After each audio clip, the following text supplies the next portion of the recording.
Hello friends, bio factory के इस video lecture में आपका हार्दिक स्वागत है। आज हम क्लास 12 बायोलॉजी के एक नए चैप्टर ह्यूमन रिप्रोडक्शन के ऊपर डिटेल डिस्कस करेंगे। तो आज का टॉपिक है human reproduction. Friend, as we know the humans are sexually reproducing organism, है ना, एंड इट इज़ विविपेरस। तो ह्यूमंस की अगर की खास बात की बात करें तो it is sexually reproducing organism means जहाँ आपको गैमेट्स के फॉर्मेशन एंड फ्यूजन के बाद ही रिप्रोडक्शन की प्रोसेस कंप्लीट होगी, तो इसे हम कहते हैं sexually reproducing organism and it is viviparous, है ना। विविपेरस मीन्स जो बच्चे पैदा करने वाले, give birth to young ones, है ना। दो तरह के ऑर्गेनिज्म होते हैं, the one is egg laying animal, these are called oviparous organism, है ना। लेकिन जो ह्यूमंस की अगर बात करें तो ह्यूमंस बच्चे पैदा करता है, अंडे नहीं देता, तो इसलिए ह्यूमंस एक विविपेरस ऑर्गेनिज्म है।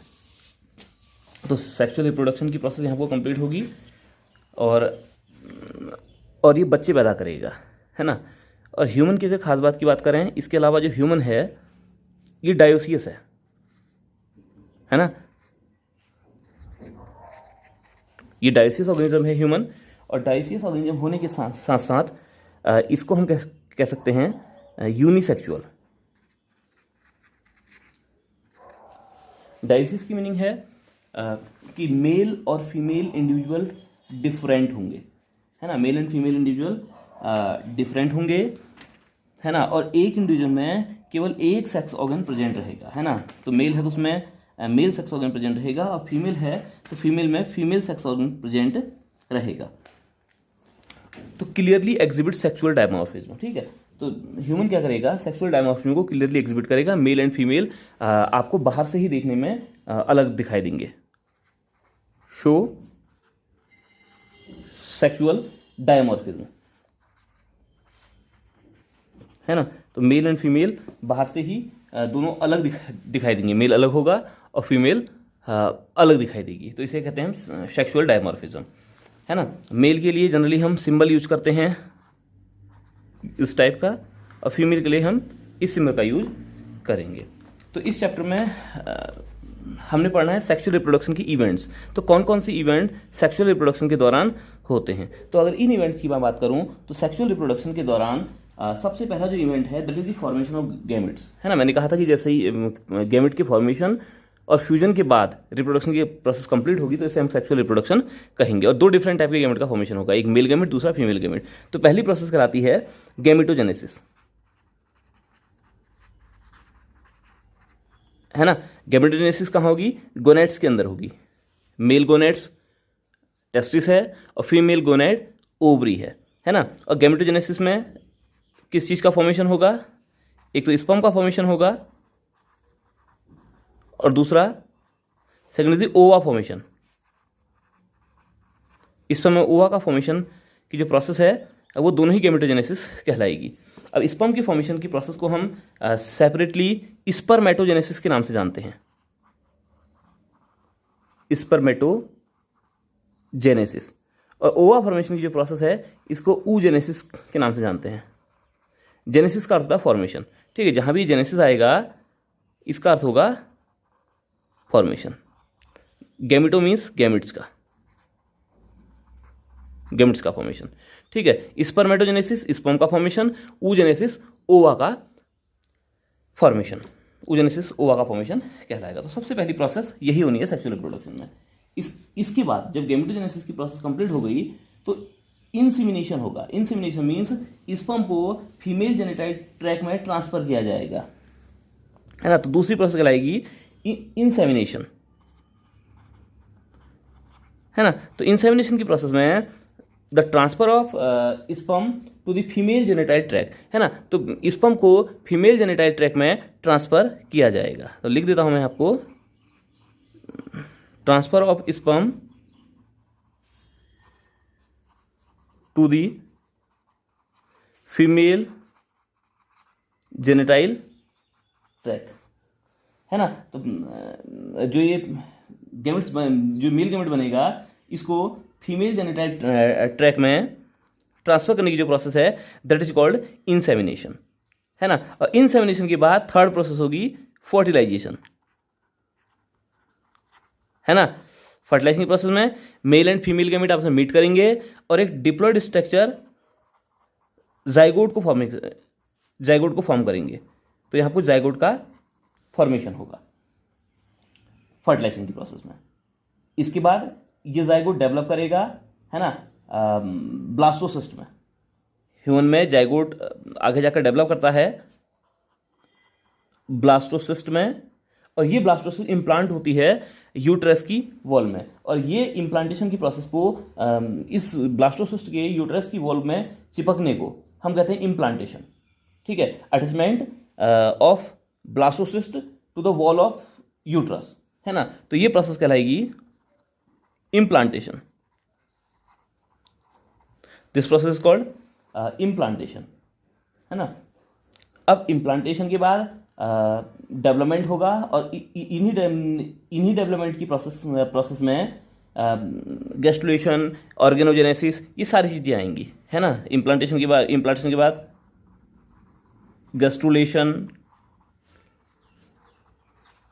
ऑर्गेनोजेनेसिस। गैस्ट्रुलेशन में क्या होगा कि 3 लेयर बन जाएंगी, एक्टोडर्म, मेसोडर्म और एंडोडर्म का फॉर्मेशन होगा, है ना। और ये लेयर बाद में क्या करेंगे, डिफरेंट टाइप के ऑर्गन्स को फॉर्म करेंगी, तो उस प्रोसेस को हम ऑर्गेनोजेनेसिस कहलाएंगे। और जो पूरा ये पीरियड होगा, है ना, that period is called gestation period, है ना। लगभग ये ह्यूमंस में ये 280 डेज का होता है ना, +-7 इसमें कहा जाता है। 280 डेज का गेस्टेशन पीरियड ह्यूमन में देखने को मिलता है ना, गर्भकाल इसको हिंदी में बोलेंगे।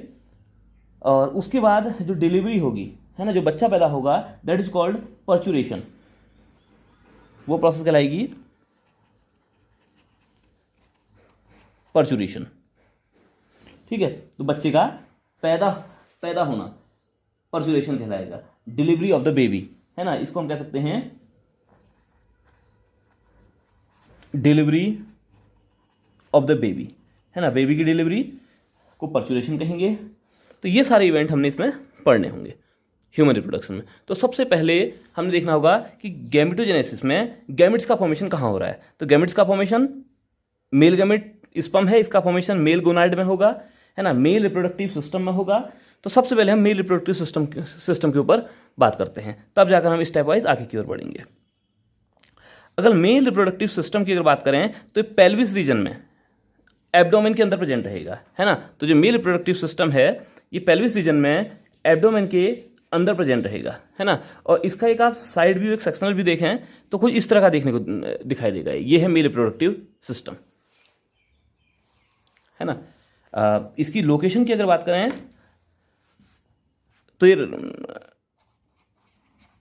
लोकेटेड एट पेल्विस रीजन, है ना। तो ह्यूमन के located in the pelvis region हम कहेंगे, हम इसको located in the pelvis region. Pelvis region में प्रेजेंट रहेगा मेल रिप्रोडक्टिव सिस्टम, एब्डोमेन के अंदर प्रेजेंट रहेगा। लेकिन ध्यान, और इस मेल रिप्रोडक्टिव सिस्टम में क्या क्या चीज़ें आएंगी, क्या क्या चीज़ें इंक्लूड होंगी, है ना। तो male reproductive system include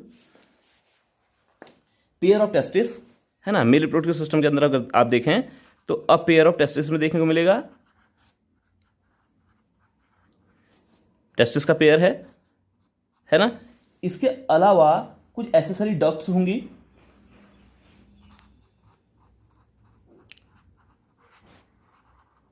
detail में देखेंगे इसको अभी। कुछ एसेसरी,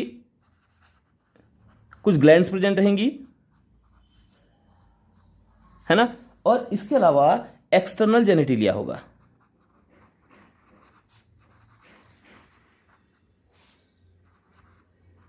एक्सटर्नल जेनेटिलिया आपको रहेगा, ठीक। अब पेयर ऑफ टेस्टिस की बात करें तो पेयर ऑफ जो टेस्टिस है ये एक पेयर में प्रेजेंट होंगी टेस्टिस, और टेस्टिस एक्स्ट्रा एब्डोमिनल स्ट्रक्चर है ना। तो ये आपका टेस्टिस दिखाई दे रहा है ना। ये extra abdominal structure means abdomen से बाहर होंगे, है ना। एब्डोमेन से बाहर इस तरह से लटकते हुए दिखाई देते हैं, आपने देखा होगा, है ना। बाहर की तरफ लटकते हुए ये टेस्टिस दिखाई देते हैं। तो it means these are the extra abdominal structure, है ना, 2 टेस्टिस प्रेजेंट रहेंगे।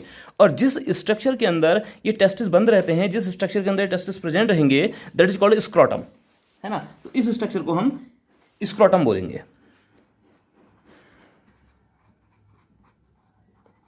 ये स्ट्रक्चर बोला कहलाएगा स्क्रोटम, है ना। और टेस्टिस बाहर क्यों है, एक्स्ट्रा एब्डोमिनल क्यों है, एब्डोमेन के अंदर क्यों नहीं है, पेल्विस रीजन के अंदर क्यों नहीं है? Because the process of spermatogenesis require 2 to 2.5 degree less temperature than in compare to the body temperature. Body temperature के कंपैरिजन में स्पर्म फॉर्मेशन के लिए 2 से 2.5 डिग्री सेंटीग्रेड टेम्परेचर की कम टेम्परेचर की रिक्वायरमेंट होती है। इसलिए टेस्टिस कहाँ प्रेजेंट रहेंगे, एक्स्ट्रा एब्डोमिनल रहेंगे, एब्डोमेन से बाहर रहेंगे, है ना। तो हम कह सकते हैं scrotum help in maintaining the lower temperature of the testis which is essential for the spermatogenesis, है ना। तो स्क्रोटम किस चीज को मेंटेन करता है कि 2 से 2.5 डिग्री लोअर टेम्परेचर को मेंटेन करता है, जो स्पर्मेटोजेनेसिस की प्रोसेस के लिए इंपॉर्टेंट है। क्लियर। अब देखिए जो टेस्टिस से डक्ट निकल रही है ना, टेस्टिस से ऊपर की ओर ये एक डक्ट जा रही है, ये डक्ट एसेसरी डक्ट्स के अंदर आएगी और इसको हम वॉस डिफरेंस के नाम से जानते हैं। This duct is commonly known as vas deferens, है ना। ये स्पर्म डक्ट भी इसको कॉमनली कहते हैं, जो स्पर्म को ऊपर की ओर ले जाएगी, स्पर्म डक्ट कहेंगे, ठीक है। और इसको अगर बायोलॉजिकल टर्म में अगर बोले हैं तो वॉस डिफरेंस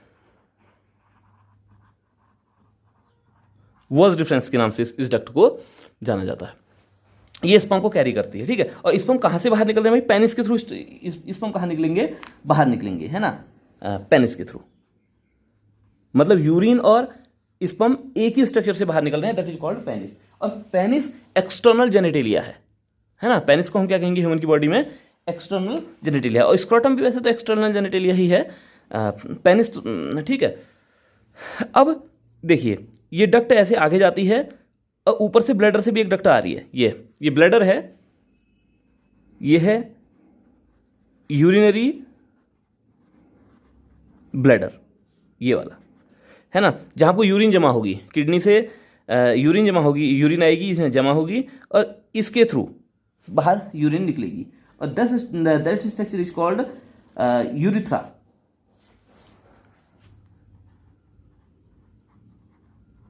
है ना। ये स्ट्रक्चर कहलाएगा यूरिथ्रा। इस यूरिथ्रा के थ्रू पेनिस के अंदर जो पतला पाइप है, जो यूरिथ्रा है, इस यूरिथ्रा के थ्रू यूरिन तो बाहर निकलती है, साथ में स्पर्म भी क्या करेंगे, बाहर निकलेंगे, है ना। मतलब सीमेन बाहर निकलेगा, हम कह सकते हैं सीमेन। क्लियर। इस पर थोड़ा सा हम आगे की ओर बढ़ेंगे तो यहाँ आपको कोई डक्ट दिखाई देगी, है ना, एक ग्लैंड दिखाई देगी, सॉरी, ये आपको ग्लैंड दिखाई दे रही है, ये पेयर में रहती है ग्लैंड प्रेजेंट, ये वाली, ये मैंने ग्रीन कर दिया इसको, ये ग्लैंड पेयर में रहेगी, एक और होगी आपको ऐसे ही। तो इस ग्लैंड को हम बड़ी महत्वपूर्ण ग्लैंड है, बड़ी इंपॉर्टेंट ग्लैंड है, और इस ग्लैंड को कहा जाता है सेमिनल वेसाइकल। तो ये ग्लैंड कहलाती है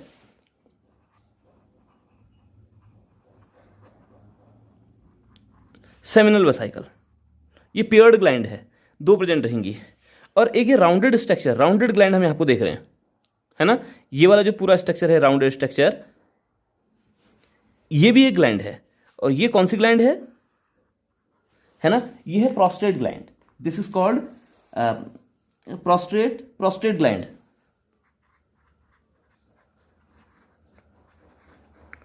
प्रोस्टेट ग्लैंड प्रेजेंट है। और एक ग्लैंड यहां को अप्रेजेंट है नीचे साइड में, जिसको बल्बो यूथेरियल ग्लैंड कहा जाता है, या काउपर्स ग्लैंड भी इसको कहते हैं।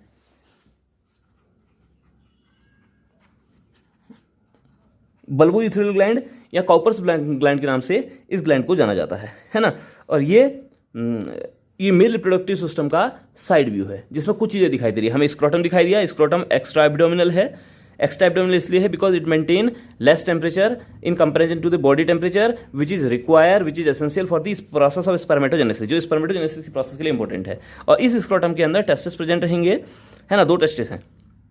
टेस्टिस से डक्ट निकल रही है, जिसे हम स्पर्म डक्ट या वॉस डिफरेंस कह रहे हैं। वॉस डिफरेंस आगे जाकर यूरिथ्रा में ही मिल रही है ना। और इसी यूरिथ्रा के थ्रू, जो पेनिस के अंदर यूरिथ्रा है, ये इसी यूरिथ्रा के थ्रू स्पर्म या सीमेन जो होगा और यूरिन बाहर निकलेगी। 3 तरह की ग्लैंड देखने को मिलेंगी, that is first one is the seminal vesicle, paired है, प्रोस्टेट ग्लैंड सिंगल है, और कॉपर्स ग्लैंड ये भी पेयर में प्रेजेंट रहेगी, साइड व्यू में एक ही दिखाई देगी, है ना। और इसका एक लॉन्गिट्यूडनल सेक्शन की अगर बात करें, है ना, डिटेल सेक्शन की अगर बात करें तो डिटेल डायग्राम में नीचे दिखाई दे रहा है ना। डिटेल डायग्राम में हम क्या देखते हैं, डिटेल डायग्राम में हम ये देखेंगे कि ये जो स्ट्रक्चर है ना, ये टेस्टिस है, एक टेस्टिस इधर है तो दूसरा टेस्टिस इधर है, तो दो टेस्टिस प्रेजेंट है, क्लियर। और इस टेस्टिस में एक कॉमा शेप्ड स्ट्रक्चर देखने को मिल रहा है ना, एक कॉमा की तरह का स्ट्रक्चर इसमें दिखाई दे रहा है। अगर इसको इस तरह से देखें, ये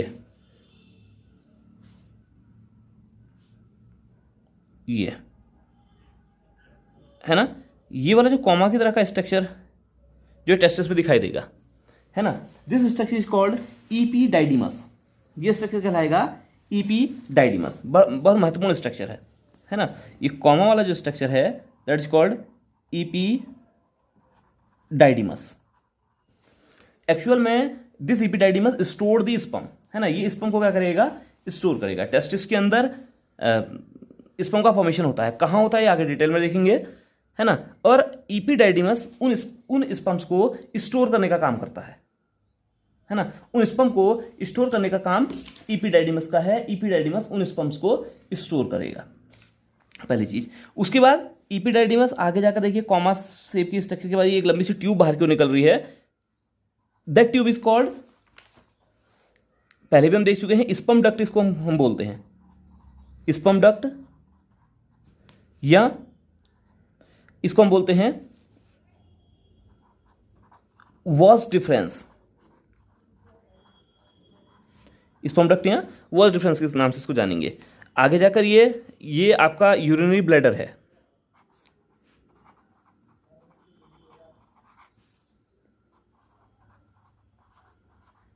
ये यूरिनरी ब्लैडर है, और यूरिनरी ब्लैडर के आसपास ही हमें देखने को मिलेगा ये यूरिनरी ब्लैडर से जो ये इस तरह का पाइप लाइक स्ट्रक्चर निकल रहा है, that is the urethra, urethra है ना। तो स्पर्म डक्ट कहीं ना कहीं यूरिथ्रा में ही मिल रही होती है, और यूरिथ्रा में मिलने से पहले आप लोग देखेंगे कि यहां आपको ये दो, ये स्पर्म डक्ट ऐसे आई और ये स्पर्म डक्ट आ रही है, और इस स्पर्म डक्ट में हम देखेंगे कि दो ग्लैंड दिखाई दे रही हैं, है ना। इन ग्लैंड्स को, ये जो दो ग्लैंड दिखाई दे रही हैं, ये ग्लैंड कहलाती हैं सेमिनल वेसाइकल।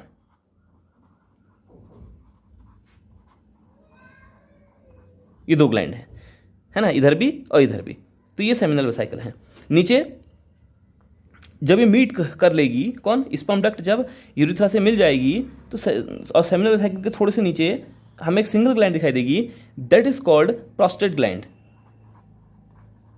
यह है प्रोस्टेट ग्लैंड, है ना। और ये मैं पहले बता चुका हूं, यूरिथ्रा है, और इस प्रोस्टेट ग्लैंड से नीचे, थोड़ा सा नीचे, इसमें दो राउंडेड ग्लैंड देखने को मिलती हैं अटैच हुई। ये इस स्ट्रक्चर को हम ऐसे देखें, ये ग्लैंड, ये ट्यूब आ रही है ना, ये ट्यूब आ रही है, ये ट्यूब है जिसको हम स्पर्म डक्ट बोल रहे हैं, है ना। तो आगे जाकर यहां अगर देखें तो इस लेवल पर हमें एक ग्लैंड और दिखाई देगी जिसको हम बल्बो यूथ्रियल ग्लैंड या कॉपर्स ग्लैंड के नाम से जानते हैं। तो ये जो ग्लैंड है that is the Cowper's gland,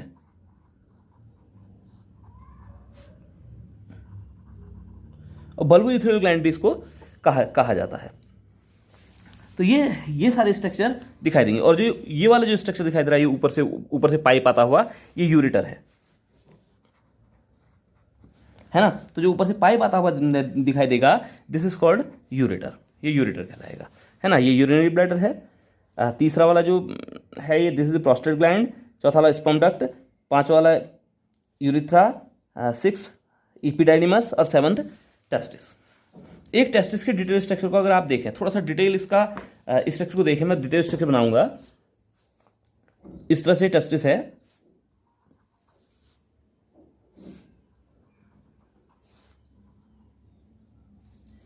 है ना।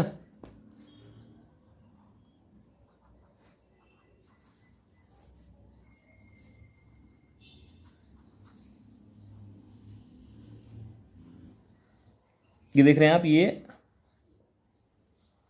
स्पर्म डक्ट बन गई ऊपर, और ये जो कॉमा शेप्ड स्ट्रक्चर दिखाई देगा यहाँ आपको, ये इपिडाइडिमस है। एक्चुअल में इसमें स्पर्म स्टोर रहते हैं, है ना। और ये ग्लैंड की, ये इस डक्ट की कॉइलिंग से ये स्ट्रक्चर बनता है ना। और ये है आपका हमारा टेस्टिस, है ना।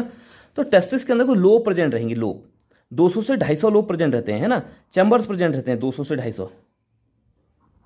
अगर एक टेस्टिस को देखा जाए तो टेस्टिस के अंदर 200 से लेकर 250, 200 टू 250 कुछ इस तरह के चैम्बर्स प्रेजेंट रहते हैं। इन चैम्बर्स को जनरली हम कहते हैं, ये जो चैम्बर्स हैं, ये चैम्बर बड़े इंपॉर्टेंट है ना।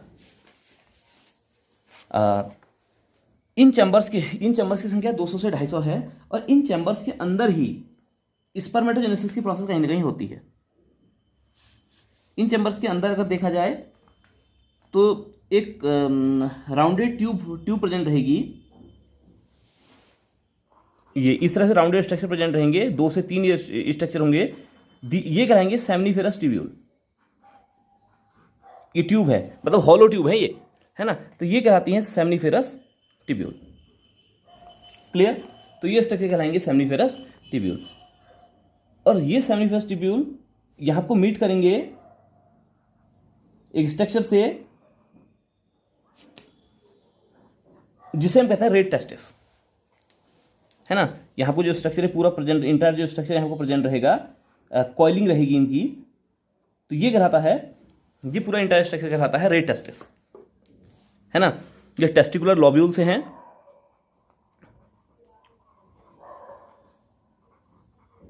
टेस्टिकुलर लोब्स कहेंगे, और इनकी जो नंबर रहेगा इन टेस्टिकुलर लोब्स का वो 200 टू 250 रहेगा। और हर लोब के अंदर 3 से 5, है ना, हर लोब के अंदर 3 से 5 ये इस तरह के स्ट्रक्चर प्रेजेंट रहेंगे, जिसे हम, है ना, सेमनीफेरस ट्यूब्यूल्स बोलते हैं, है ना। इन स्ट्रक्चर को हम जनरली बोलते हैं सेमनीफेरस ट्यूब्यूल। मैं इधर लिख देता हूं, seminiferous tubules. In seminiferous tubules की जो संख्या रहेगी वो 3 से 5 रहेगी हर लोब के अंदर, है ना। ये हॉलो स्ट्रक्चर है, बिल्कुल खोखले स्ट्रक्चर है, हॉलो स्ट्रक्चर है ना। और इसी के अंदर, इन्हीं सेमनीफेरस ट्यूब्यूल्स के अंदर किसका फॉर्मेशन होगा, स्पर्म का फॉर्मेशन होगा, है ना। सेमनीफेरस ट्यूब्यूल्स यहाँ इधर ही मीट करके एक स्ट्रक्चर बना रहे होंगे। This structure is called red testis, है ना। तो ये वाला स्ट्रक्चर कहलाता है रेड टेस्टिस, ये वाला स्ट्रक्चर, है ना। रेड टेस्टिस में हम आगे देखें तो रेड टेस्टिस से कुछ छोटी छोटी ट्यूब निकल रही होंगी इस तरह से, ये, है ना, इस तरह से छोटी छोटी ट्यूब निकल रही हैं और इपिडाइडिमस की ओर जा रही हैं, इपिडाइडिमस को ज्वाइन कर रही हैं ट्यूब। ये पूरा भी यहां पर कॉइलिंग है,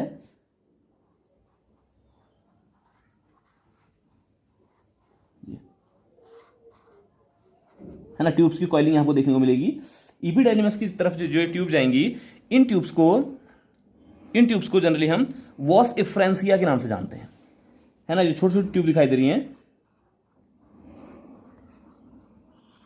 ये वॉस एफ्रेंसिया कहलाएंगी। ये पूरा स्ट्रक्चर इपिडाइडिमस है, और इपिडाइडिमस फाइनली एक सिंगल ट्यूब बनेगी जिसको हम स्पर्म डक्ट के नाम से जानते हैं। स्पर्म डक्ट, या इसको कह लो वॉस डिफरेंस, है ना। गैस को हम वॉस डिफरेंस के नाम से जानेंगे। तो ये एक टेस्टिस का स्ट्रक्चर है। और टेस्टिस कि अगर थोड़ा सा इसको और डिटेल में देखें तो ये एक टेस्टिस है ना, ये टेस्टिस है। टेस्टिस में ये जो दिखाई दे रहे हैं, this is the testicular lobes,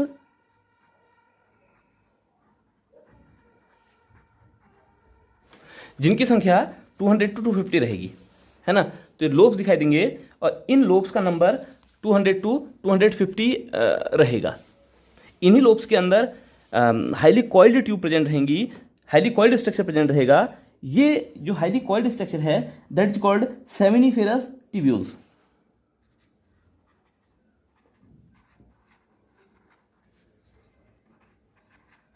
है ना। यही सेमिनिफेरस ट्यूब्यूल्स कहलाएंगे और इन्हीं सेमिनिफेरस ट्यूब्यूल्स के अंदर स्पर्म का प्रोडक्शन होगा, स्पर्म का फॉर्मेशन होगा, है ना। जहां ये सेमिनिफेरस ट्यूब्यूल आपस में मीट कर रही हैं, है ना, ये स्ट्रक्चर है जो जहां पर मीट कर रही हैं, ये स्ट्रक्चर कहलाएगा रेड टेस्टिस। और रेड टेस्टिस से कुछ ट्यूब देखने को मिलेंगी आपको इपिडेर्मिस की ओर जाती हुई, ये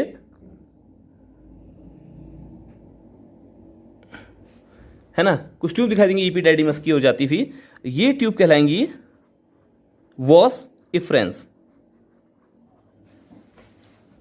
है ना। इन ट्यूब्स को वॉस इफ्रेंस कहेंगे। और ये पूरा जो स्ट्रक्चर है दैट इज कॉल्ड इपिडाइडिमस। और इपिडाइडिमस इसलिए इंपॉर्टेंट है बिकॉज इट स्टोर्ड स्पर्म, ये क्योंकि स्पर्म को स्टोर रखता है। और इपिडाइडिमस हाईली कॉइल्ड ट्यूब है, देखिए ये हाईली कॉइल्ड ट्यूब की फॉर्म में दिखाई देगा, है ना। और बाद में एक सिंगल ट्यूब बाहर की ओर निकलेगी, इसको हम स्पर्म डक्ट के नाम से जानेंगे, है ना। और ये जो पहला वाला ये है, ये किसकी लेयर होगी, टेस्टिस की, इस टेस्टिस की लेयर होंगी। और टेस्टिस 3 लेयर से सराउंडेड है ना। टेस्टिस जनरली 3 लेयर से सराउंडेड होता है, tunica vaginalis, tunica albuginea and tunica vasculosa, है ना। ये जो लेयर है, ये लेयर प्रेजेंट रहेगी, इसकी टेस्टिस की लेयर है ये, है ना। और ये क्या करती है, टेस्टिस को कवर करती है ना। एक्चुअली इनमें 3 लेयर होती हैं, है ना। Tunica vaginalis, tunica albuginea and tunica vasculosa, तीन लेयर से ये क्या रहेगा, टेस्टिस सराउंडेड रहेगा, ठीक है। तो 3 लेयर्स को क्या करेंगी, सराउंड करेंगी। अब एक सेमिनिफेरस ट्यूब्यूल्स के अगर सेक्शनल व्यू को देखें, डायग्रामेटिक स्ट्रक्चर को देखें, तो एक सेमिनिफेरस ट्यूब्यूल इस तरह की दिखाई देगी, है ना। उसको अगर हम उसको हम टीएस काटें, तो टीएस काटने पर, है ना, जैसे सेमिनिफेरस ट्यूब्यूल है, इसको मैं इस तरह से काटूं तो ये जो स्ट्रक्चर है किस तरह से दिखाई देगा, तो ये इस तरह का स्ट्रक्चर दिखाई देगा एक सेमिनिफेरस ट्यूब्यूल का। और सेमिनिफेरस ट्यूब्यूल में जो सबसे इंपॉर्टेंट स्ट्रक्चर है ना, वो इसकी सबसे अंदर की लेयर है ना, जिसको जर्मिनल इपिथीलिया कहते हैं। जो ये लेयर दिखाई दे रही है, दिस इज कॉल्ड जर्मिनल इपिथीलिया, है ना। ये क्या कहलाएगी, जर्मिनल इपिथेलिया, है ना। अगर मैं एक उसको बनाऊं, क्योंकि सराउंड रहेगी तो ना इस तरह से है, और यही कॉइल होकर यहां आपको, फिर मैंने कहा है ना, एक टेस्टिकुलर लोब के अंदर 3 से 5 सेमिनिफेरस ट्यूब्यूल हैं, और एक लोब के अंदर की लेयर अगर देखा जाए तो ये दिखाई दे रही है ना। इसमें जो ये लेयर होगी, इस तरह से लेयर है ना, ये लेयर जर्मिनल इपिथीलियम है ना। और ये जर्मिनल इपिथीलियम की लेयर मियोटिकली डिवाइड करेगी, है ना। और जर्मिनल इपिथीलियम की लेयर ही मियोटिकली डिवाइड करने के बाद स्पर्म का फॉर्मेशन करती है। और इस लेयर के बीच जो हम कुछ इस तरह की लेयर देखेंगे, इस तरह की सेल्स भी देखने को मिलेंगी हमें, ये है ना, इस तरह की सेल्स भी देखने को मिलेंगी। ये जर्मिनल इपिथीलियम है ना। और जर्मिनल इपिथीलियम के बीच में ही कुछ सेल्स हमें लंबी सी देखने को मिलेंगी, ये सर्टोली सेल्स हैं। ये सर्टोली सेल्स क्या करेंगी, जब जर्मिनल इपिथीलियम से जब स्पर्म का फॉर्मेशन होगा, तो उस समय इन डेवलपिंग स्पर्म को ये नरिशमेंट प्रोवाइड करेंगे, है ना। ये क्या करेंगी, डेवलपिंग स्पर्म को नरिशमेंट प्रोवाइड करने का काम करेंगी। बीच में लिक्विड फील्ड रहेगा, इधर सारा का सारा लिक्विड फील्ड है। और इस लिक्विड में एक इंपॉर्टेंट सेल प्रेजेंट है, मतलब जो ये टेस्टिकुलर लोब्स में ये जो सेमिनिफेरस ट्यूब्यूल हैं, इन ट्यूब्यूल्स के बीच में कहीं है ना, इन ट्यूब्यूल्स के कहीं बीच में एक बड़ी इंपॉर्टेंट सेल प्रेजेंट रहती है जिसको हम लिडिक सेल बोलते हैं या इंटरस्टिशियल सेल बोलते हैं। ये लिडिक सेल, ये जो सेल दिखाई देंगी ये लिडिक सेल है। और यहीं को ब्लड वेसल्स वगैरह भी देखने को मिलेंगी, है ना। इधर ही हमें ब्लड वेसल देखने को भी मिलेंगी, कैपिलरीज देखने को मिलेंगी, ब्लड वेसल देखने को मिलेंगी, है ना। इधर आप देखेंगे कि ये जो जर्मिनल एपिथेलियम है इसकी सेल डिवाइड हो रही होंगी और डिवाइड होने के बाद मियोसिस के प्रोसेस के थ्रू डिवाइड करेंगी और डिवाइड करने के बाद स्पर्म बनेंगे इसके अंदर, है ना। अब जैसे स्पर्म बनेगा ये सर्टोली सेल के आसपास चले जाएगा, जिससे कि इसको, क्योंकि सर्टोली सेल क्या करती है, इस डेवलपिंग स्पर्म को नरिशमेंट प्रोवाइड कराने का काम सर्टोली सेल्स का है ना। तो जैसे ही स्पर्म बनेगा तो ये तुरंत सर्टोली सेल के पास पहुंचेगा, क्योंकि भाई सर्टोली सेल इसको क्या प्रोवाइड करा रही है, नरिशमेंट प्रोवाइड करा रही है। और ह्यूमन में जो स्पर्म बनता है मोटल स्ट्रक्चर है, ये मूव कर सकता है ये स्ट्रक्चर, है ना। तो इसकी अगर लेयर की अगर बात करें तो इसमें सबसे पहली जो लेयर है वो जर्मिनल एपिथेलियम है। ये वाली लेयर पहले ही बता चुका हूं, जर्मिनल एपिथेलियम। अंदर जो ये लंबी सी सेल दिखाई दे रही है, दिस इज सर्टोली सेल। बड़ी महत्वपूर्ण सेल है, बड़ी इंपॉर्टेंट सेल है, क्योंकि ये सेल क्या करती है, डेवलपिंग स्पर्म को नरिशमेंट प्रोवाइड करेगी। अगर ये सेल ना हो तो स्पर्म को नरिशमेंट प्रोवाइड नहीं होगा। तो ये सर्टोली सेल्स होंगी, है ना। तो ये सेल्स क्या करेंगी, डेवलपिंग स्पर्म को नरिशमेंट प्रोवाइड कराने का काम करेंगी। और इधर देख रहे हैं कि जो ये जर्मिनल एपिथेलियम की सेल्स है ना, ये डिवाइड एंड रीडिवाइड करेंगी, और डिवाइड एंड रीडिवाइड के बाद ये क्या बनाएंगी, स्पर्म को बनाएंगी, सर्टोली सेल्स, है ना। और यहाँ पर जर्मिनल एपिथेलियम में क्या होगा, रिडक्शन डिवीजन होगा, मींस मियोसिस की प्रोसेस होगी और आफ्टर मियोसिस स्पर्म बनेंगे। जर्मिनल एपिथेलियम की सेल डिप्लॉयड है और इसके बाद क्या बनेंगे, एक्स नेचर के हैप्लॉइड स्पर्म बनेंगे, है ना। और बीच में जो ये इंटरस्टिशियल सब्सटेंस है, इस इंटरस्टिशियल सब्सटेंस में कुछ सेल्स प्रेजेंट हैं जिनको हम इंटरस्टिशियल सेल बोलते हैं। इंटरस्टिशियल सेल बोलते हैं, या इनको लिडिक सेल के नाम से जाना जाता है, क्योंकि लिडिक एक साइंटिस्ट थे, उन्होंने इन सेल को डिस्कवर किया था, उन्होंने इस सेल को खोजा था, इसलिए इन सेल को लिडिक सेल के नाम से भी जानते हैं। और ये लिडिक सेल क्या करेंगी, टेस्टोस्टेरोन हार्मोन का सिक्रेशन करती है ना। ये जो लिडिक सेल हैं दे सिक्रेट टेस्टोस्टेरोन हार्मोन।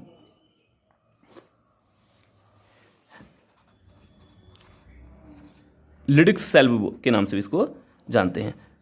ये टेस्टोस्टेरोन हार्मोन को सिक्रेट करेंगी और ये टेस्टोस्टेरोन हार्मोन ह्यूमन में सेकेंडरी सेक्सुअल कैरेक्टर को डेवलप करने में इंपॉर्टेंट रोल प्ले करेगा, है ना। तो ए जो है ये सर्टोली सेल्स हो गया, ये डी वाला आपको स्पर्म दिखाई दे रहा है, और ये है आपकी लिडिक्स सेल, या इसको इंटरस्टिशियल सेल के नाम से भी जानते हैं। और ये सेल टेस्टोस्टेरोन हार्मोन को सिक्रेट करती हैं, है ना, जो जरूरी है किसके लिए, सेकेंडरी सेक्सुअल कैरेक्टर्स के लिए, है ना। जैसे आदमी में मूछें हैं, या मस्कुलेचर का डेवलपमेंट है, बॉडी के हेयर्स हैं, गोनाड्स के आसपास के हेयर्स हैं, ये सब सेकेंडरी सेक्सुअल कैरेक्टर हैं। या वॉइस का थोड़ा सा मोटा हो जाना या लो पिच हो जाना, ये सारे सेकेंडरी सेक्सुअल कैरेक्टर हैं। तो इन सेकेंडरी सेक्सुअल कैरेक्टर को डेवलप करने का काम ये टेस्टोस्टेरोन हार्मोन करता है। तो आज हम इसको यहीं ख़त्म करते हैं, नई वीडियो में हम फिर अगले दिन मिलेंगे।